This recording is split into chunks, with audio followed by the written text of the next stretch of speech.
Hello, Jimmy. Can you hear me? Why, yes, Jordan, I can. Can you hear me? Am I being too loud, Jimmy? No, you're being just loud enough, Jordan. How are you? I'm great. Thank you. Thank you so much for joining us this evening. It's a huge honor for me to be talking with you this evening. Yeah, I hope you enjoy it as well. Me too, Jordan. Shit. Okay. How's mom?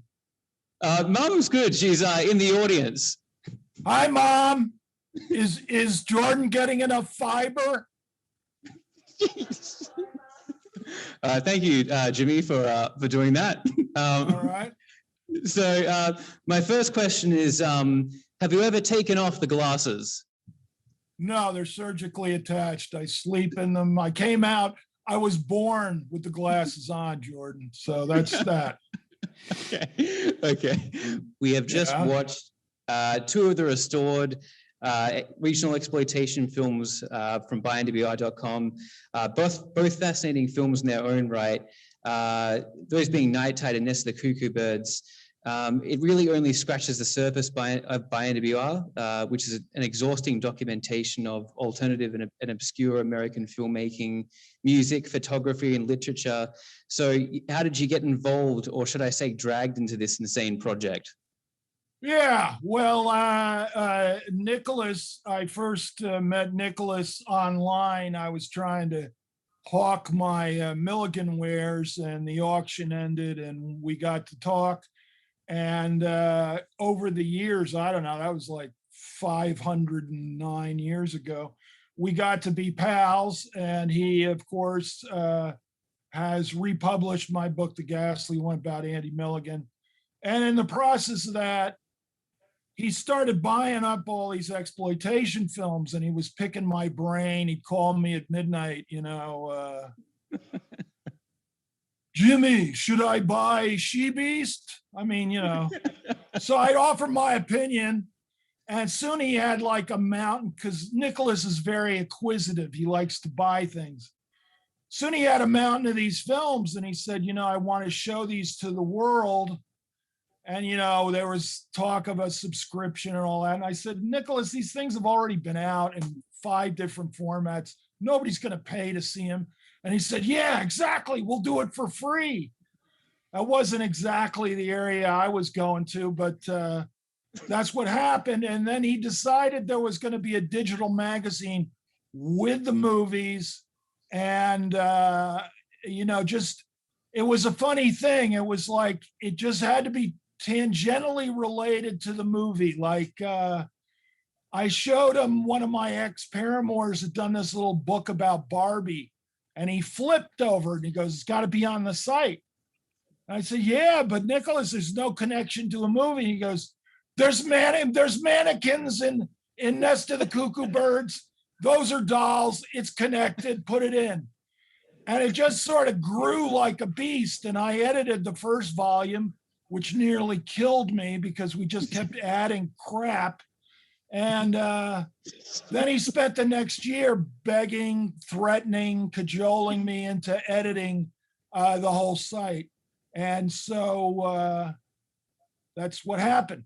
And we've had a lot of fun. I mean, I'll mention some obscure dame from one of these movies, and we'll go off and videotape her, or any of the musicians that I like Frankie Miller, this country singer, honky tonk singer from Texas, that just an incredible guy that never really got a shot.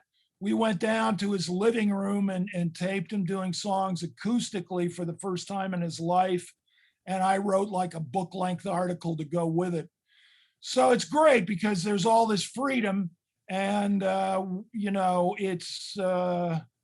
it's insane. And of course, the whole layout of the site is insane. You can't find a fucking thing. You have to just dig around for hours. It drives me nuts. I've argued with him about having some kind of contents page, but to no avail. He wants to keep it art. So yeah, ask me more questions. Well, yeah, it seems like you guys have gotten into some crazy stuff. I also read that you did a puppet show in Paris for Alejandro Jodorowsky. Oh man, that was so embarrassing, Jordan. Yeah. I get to Paris and Nicholas doesn't tell me anything. He just says, show up at the gig.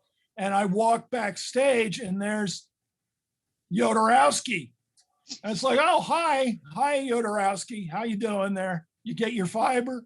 Uh, and uh, and Nicholas says, show a monkey puppet, which is this pathetic little puppet I do on the site. And I thought, oh, great. So I do my little dance, and Jodorowsky smiles wanly, and he goes, give me that thing. And then he proceeds to do like a ballet with this goddamn puppet. I mean, I thought I have to go on in this stupid show and do this puppet. And now you've done like Swan Lake before me. Turns out I had no idea Jodorowsky was a puppeteer earlier in life. So, but I did end up going on stage, and somebody filmed it with like 8 cameras. I think Nicholas, he's never really copped to the fact, but and I got to insult the French with monkey puppets. So it was a good time was had by all. Now, one of the flagship restorations for the website was Nest of the Cuckoo Birds, which is really only well known through its pretty outrageous poster. Was that poster actually one of the one sheets you collected as well? And did you know much about the film or Burt Williams prior to this restoration? Well, I knew about the film. It was like one of those holy grails for all the nuts out there that care about such crap. And I never had the poster. Nicholas got the goddamn poster, and he was just so proud of himself for beating me out of the poster. He was thrilled. And then, of course, we discovered, I guess somebody at Harvard had the movie. Anyway, it's like the only print in existence. And Burt, of course, is a fascinating character. And I assigned a guy by the name of Bob Mayer to delve into his life. And I mean, there's more about Burt Williams than you would ever care to know on this site. And it's all there by NWR if you want to punish yourself. Yeah, I mean, I'm reading that article on Burt.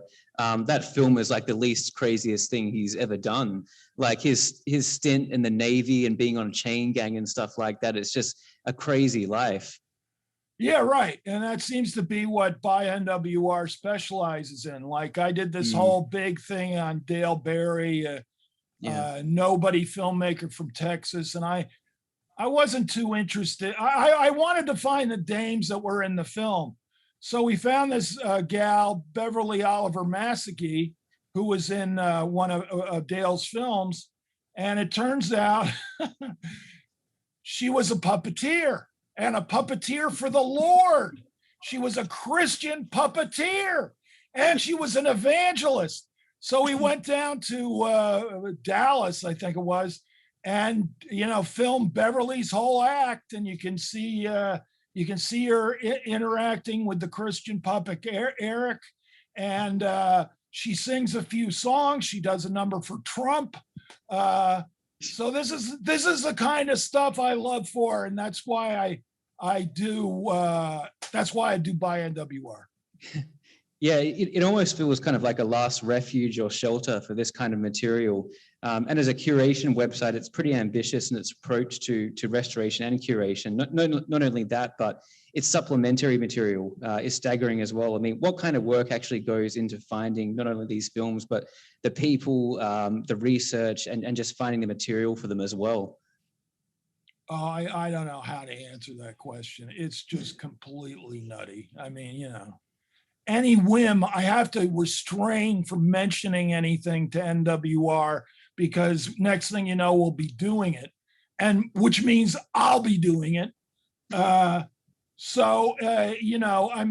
restorations are painstaking. A lot of these films, like with the Perkel films, there were no negatives. There was only, I believe that's true. There were only prints in existence, so they had to deal with that. I'm not, I don't know about, I'm just a dumb ape. I don't know about all that stuff. But we've got the best people in the business restoring them. Then we sit around and think, what kind of fucked up articles can we put to go with this that make no sense? Jimmy, that's my job. And it always leads in weird, unexpected places. And that's what I like about it. Although version 2 of By NWR, which is going to start up soon, will be a whole different thing. But I'm not at liberty to discuss that at the moment, Jordan. Sure. I mean, there's also a really interesting political connotation running through By NWR. This decay of political, moral, and social structures, and kind of the rise of fascism in Trump-era America. The Trump insanity, as Refn calls it, and kind of only really extreme forms of art can combat it. Do you share those same sentiments, or has By NWR been more of a curiosity or a springboard for you to explore things that you otherwise wouldn't have been able to? I don't know what to say about that. I'm not a big fan of Trump, so we're not going to go off on that tangent. But I just look at it as I love finding people that deserve a shot in the world. To me, like with the Dale Berry dames, there was this chick, Keely Mink. And she wasn't even part of the damn story. And I just got so fascinated with her. Not only did I do a whole chapter on her, we went down and shot her. She's kind of a singer, rapper, I don't know how to describe it, entertainer. And giving life to these people, to me, that's where it's at. Or Georgette Dante, who was started out in show business at age 5 as a midget stripper. I mean, she lived the most incredible life, and it's there as told by her in shocking detail. I live for that shit. So that's what it's about for me. I also want to ask you what you think of the website name, By NWR. Did Nick actually entertain any other suggestions for a website name, or? No, because he's a fucking idiot, okay? I mean, you try to say that. I try to say that to people, and it's like, BNGY? What? BYOB? I mean, nobody can remember the goddamn thing. The only reason it's titled that is he could fit his goddamn name in the title. So it's been the source of constant consternation, but I guess we're stuck with it. I want to throw the spotlight directly on your work now. You have been described by the London Times as a literary terminator. Your name is synonymous with the phrases obsessive, feverish, exhausting, and brutally honest. You have written about and had real relationships with some incredible people, Neil Young, Al Green, Tammy Wynette, Ross Meyer, Andy Milligan. Personally, I've spent the last 6 months reading all of your work, and not one of them has failed to blow me away. So where did this all begin? Do you remember when the writer and you sort of began to emerge? Well, I remember when the obsession began, and that's when I was a kid. I would get obsessed with things like when I was 6 or 7, like I wanted every book about dinosaurs, every book about sharks. I went to Ford's Theater where they plugged Lincoln, and the tour guides had to get another tour guide because I asked questions that were so detailed, they didn't know how to answer them. So you can imagine what a pain in the ass I was. And then,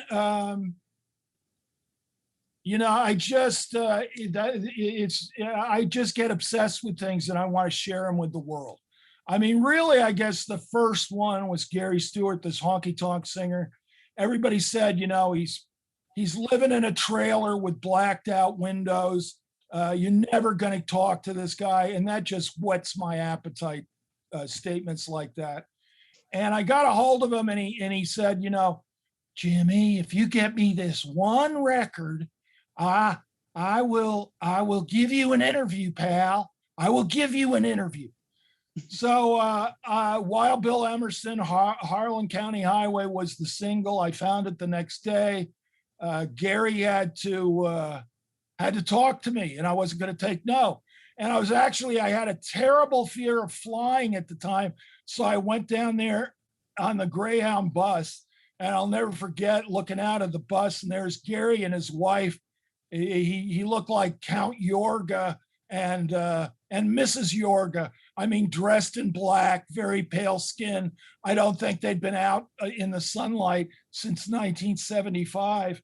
But that begat a great adventure. And in fact, I'm returning to that story after I finish my current book. Oh, cool.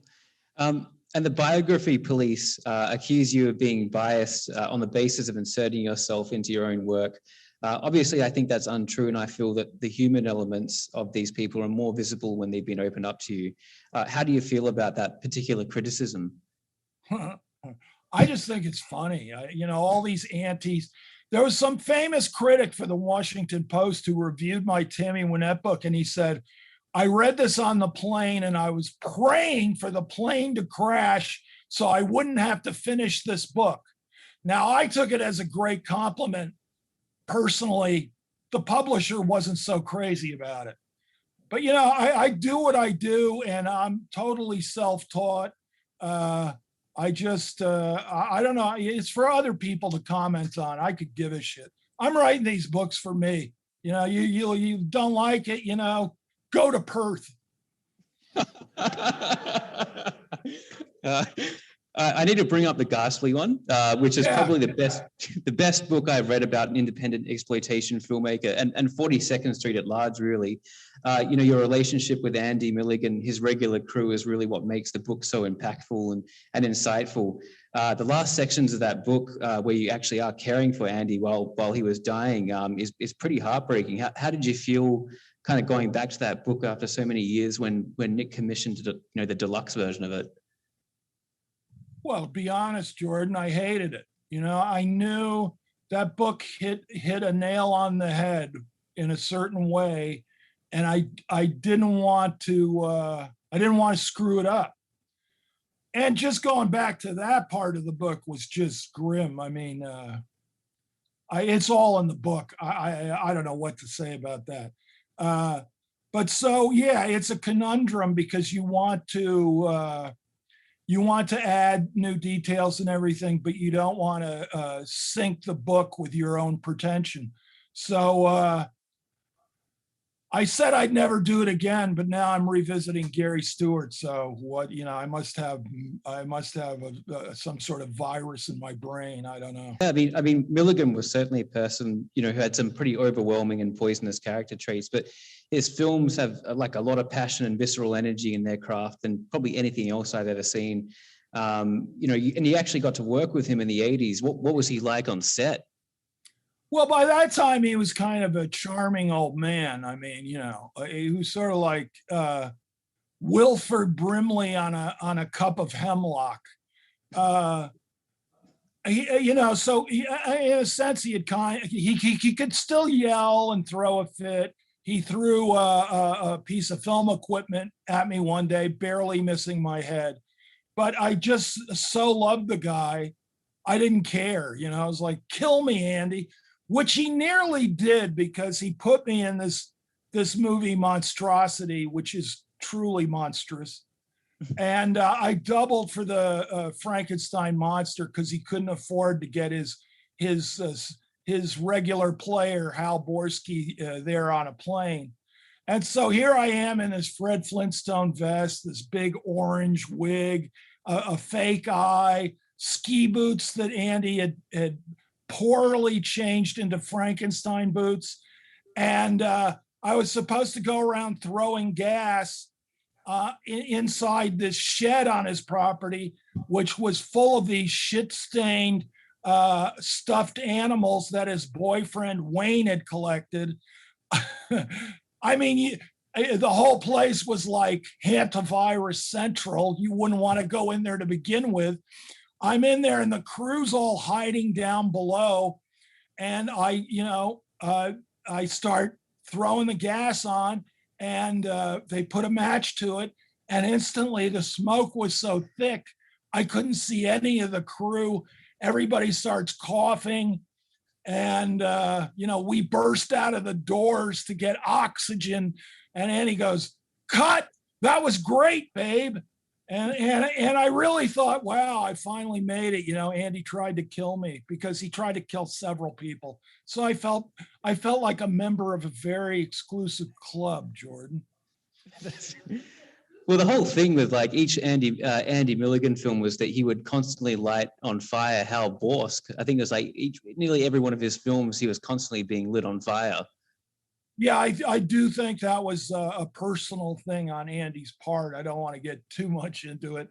You have to read the book. But Andy, Andy had a very peculiar take on life, love, and liberty. And what can I tell you? Fabulous guy. I miss him. Now, I can't move on without asking you about your time on 42nd Street in New York, back in the 80s, like what you call the Mecca of filth. I'm always intrigued by what writers in this field who had lived in Times Squares in the 80s had to say.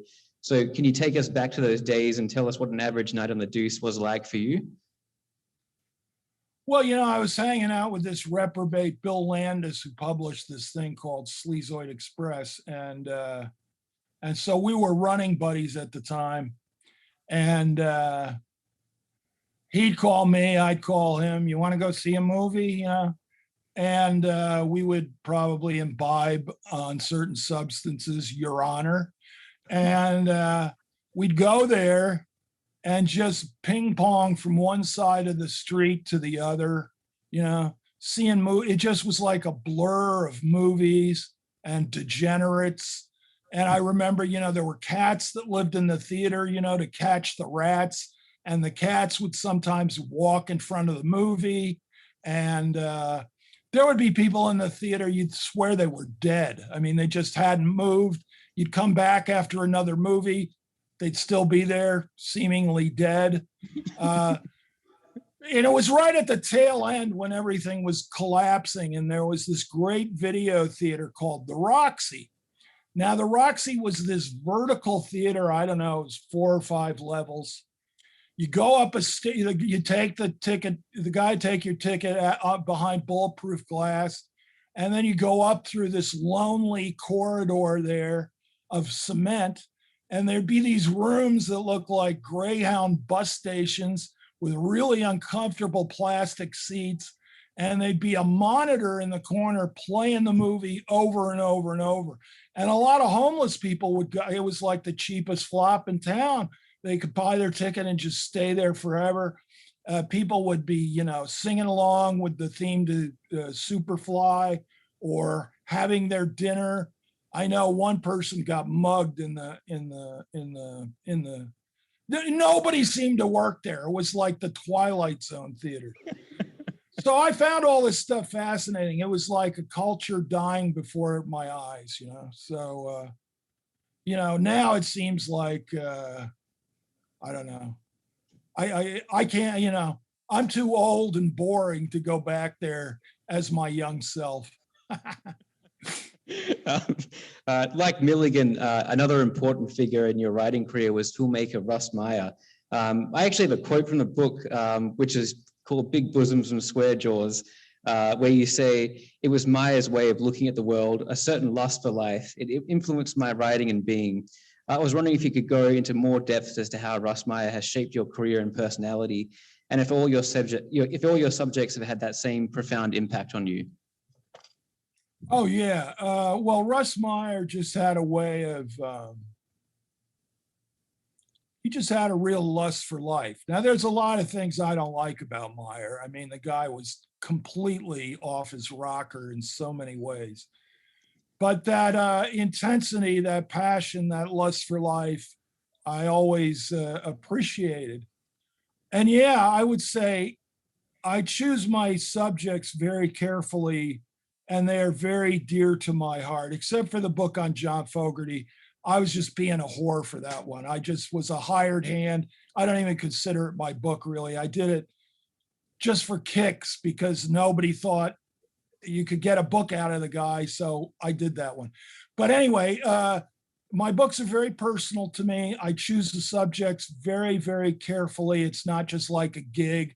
Publishers don't come to me and say, hey, you want to do a Britney Spears book? I mean, they know better. And it's usually somebody who has no commercial value to the book world, which makes it just so exciting for me to get these projects off the ground, let me tell you. But yeah, I would say all it's a tired cliche, but they're like my children, they go out in the world. One's an axe murderer, one, becomes a Baptist preacher. You hope for the best for all of them. Do you actually remember the first time you saw a Russ Meyer film and how it affected you? Oh, yeah. Yeah, I do. I was in Jersey City. There was a great, truly a grindhouse there. And it was just 2 blocks away from a White Castle. So I was like in heaven. Do you guys know what White Castle? They're these little steamed burgers that look like a scab ripped off somebody's face and put on a little steamed bun and then covered with week-old onions. It's the greatest thing in the world. They're open 24 hours. I could go an hour on that. But anyway, around the corner was this great grindhouse, and a lot of kids and adults still went to this place. And on the bill was Beneath the Valley of the Ultra Vixens and a film called Preacher Man, which was a rural exploitation film that I also love dearly. And it just blew my mind because that film, it's like Potemkin or something. Meyer just stacks on the close-ups of, it starred his wife, Kitten Natividad. There are unending close-ups of her eyes, her ear, her feet, other parts of her body, and you'll see like a bed mattress moving, and it'll zero in on the wheel of the bed, and you'll see the mark the tire, the caster is making on the garish carpet. It just seemed utterly insane and obsessive beyond all point, and I was hooked. That was it. And like Meyer, you also practice a little bit of cheesecake photography on the side, what Meyer would have called titty boom. Can you explain how you fell into that hobby? My wife, Natalia, wanted a 3D camera. She thought it would be fun. And we were at the home of Lux Interior, who was this guy in the Cramps. He was a pal of mine. And he got so excited because Lux knew more about 3D than any other human I have ever encountered. He had like 70 cameras. He had a whole room practically devoted to it. And he circled stuff in a catalog, things we should get. And he may have given me my first camera. These great cameras from the 50s, stereo realists. They're like a brick. You could kill somebody if you hit them on the head with it. And they're beautifully designed by this guy, Seton Rochewhite. They're just magnificent cameras. They take fabulous pictures. And it became another obsession. I'd be in a motel with a couple of broads, and they'd have turkey basters bouncing, and they'd be jumping up and down on the bed, and I'd be on the phone with Lux saying, "What f-stop? I don't know what I'm doing." And he'd be yelling. And he was a very stern teacher, and he'd be yelling the correct way to do things. And of course, I never know the correct way to do things, but somehow we got photos of it. They're on the website too under my alias, Jimmy Vapor. It was a whale of a time. And, going back to Meyer, he seemed like the kind of guy who was pretty impenetrable when it came to getting the truth out of him, and a bit of a chameleon in terms of the way he would actually twist the truth. A lot like Al Green as well, who was someone who didn't really give a shit about being known as the person he was, but more recognized as a kind of a mythological icon. In the case of both Al Green and Russ Meyer, how do you go about kind of uncovering the truth to kind of dispel the myths and lies around these people? You go to the people who know them. You go to the people who they have hurt. You go to the people who they have made livelihoods. they're going to tell you the truth. I mean, unless they're really afraid, which does, the people around Al Green were terrified to talk to me. Some wanted, big sums of money. Excuse me, Jordan, must be the blood orange I'm drinking. It took about a year just to get anybody in the Al Green clique to talk to me. So, yeah, I mean, that's it. I mean, Meyer had Alzheimer's at the time, so he wasn't going to help me. And it was actually a blessing, because had he been around, he would have sued the pants off of me 8 Ways to Sunday. I have no doubt. And I just don't, he was more concerned with creating the myth, which was hilarious and entertaining, but he had no interest at whatsoever in the truth, and particularly any truth that would be the slightest bit critical of him. And, he was just an amazing guy who did crazy, crazy things. I do think there was some actual mental illness there. And, maybe it resulted in the greatness of him, and also in the fury of him, which many people had to bear. Well, I have one last question, but just before I see if the audience is brave enough to ask anything, I just want to go about on the book of Tammy Wynette. Yeah. There's a line in that book which I feel kind of encompasses a lot of your work, where you say that you want to feel you want us to feel the presence of this woman as deeply as you feel her songs. It's quite beautiful, and I wonder, in the case of people who have passed away, if you ever feel like you've gotten in touch with something deeper when you write these biographies. I hesitate to say spiritual because I don't know what your stance is on that, but did you ever feel connected to Tammy in a different way when you wrote that book? Oh yeah, I'd go into places, her music would start playing, her picture would fall off the wall, all sorts of weird things happen, and I definitely feel like I was in touch with her spirit. And yeah, that's, to me, if you're going to write a damn biography, you want, from my way of doing it, you want people, I want the reader to feel these people, all of them. I mean, all their sides, the good, bad, and the ugly. And I just, I want them to feel their greatness and how it's moved me. And yeah. So yeah. I don't feel that way about the Reverend Al. If his music comes on, I leave immediately these days. That book was just a very, very taxing to complete. There wasn't a lot of love and happiness in that one. So, but that's the deal, you got to go where the book goes. Yeah. Now, does anyone have any questions for Jimmy, or? Come on, Perth, ask me a goddamn question. You're not gonna leave that country for another 3 years, so lay it on me. My name's Jack. I've got a question. We've all watched the 2 movies, one after the other, and we watched. My sympathies.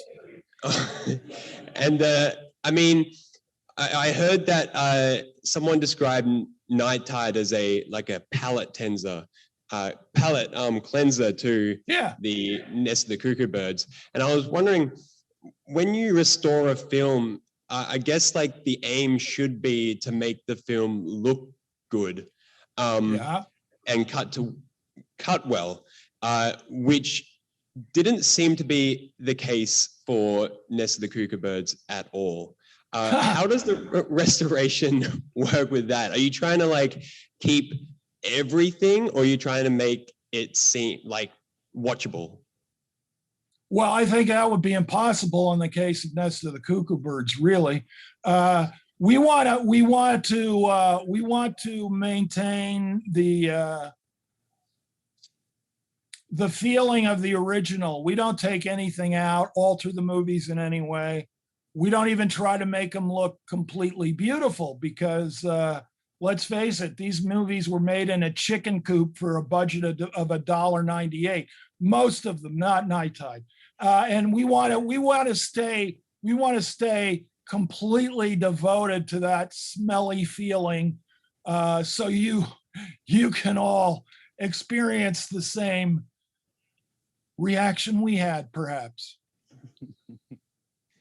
Anyone else have any questions they'd like to ask? Come on, get up there, Perth, right now. $20 to the next question.